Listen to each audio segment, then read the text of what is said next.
Mr. Von Gut walked with a nurse down a long, wide hall to an isolated room. So, what do you guys think is wrong with him? Von Gut's voice crept out with confidence. Textbook schizophrenia. Of course. They always think it's schizophrenia. And you're sure you don't mind me going in and talking to him? If I did, then I wouldn't have walked you all the way out to the solitary confinement annex. Speaking of which, here we are, room A304. You can head on in whenever you want. I'll be right out here. The nurse let out a strained sigh as he walked in. A boy, 10 or 11 years old, was bound to a chair in the middle of A304. He showed no interest in the man's arrival. He just sat in the chair and stared intently at the ground. So, you must be Samson, he said to the boy. No response. I'm Dr. Von Gut. Still no response. I hear that you're a very gifted young man, but you're suffering a great deal. Von Gut leaned down eye level with the boy, but the boy didn't look up at him. I can help. You can't do anything, Mr. Von Gut. I can try. All you have to do is explain to me what's going on in your head. There are 7.5 billion of them.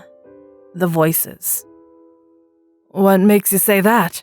I listen to them individually. I know all of them by name. Then he looked up at the man, with piercing gray eyes. Including yours, Mr. Von Gut. Interesting. What else do you know about these voices? I know what they do. Most of them scroll through the internet and watch reruns of the same TV shows all day. Then there are those who suffer and starve, beg for change, or just fall over dead.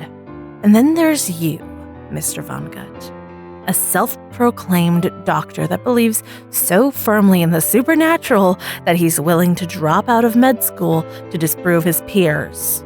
The man stood up, at a loss for words. How could you possibly?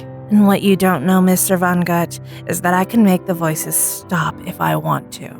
I can create new voices in an instant, and I can just as easily silence them. Von Gut opened his mouth to speak, but no words came out. He pulled at his throat and collapsed to the ground with a strained sigh. And it takes so little effort, said the boy. Stephanie, he called to the nurse. Mr. Von Gut isn't breathing. Samson's gaze fell back to the floor, listening to the voices in his head. Oh yeah, I snuffed out her voice too.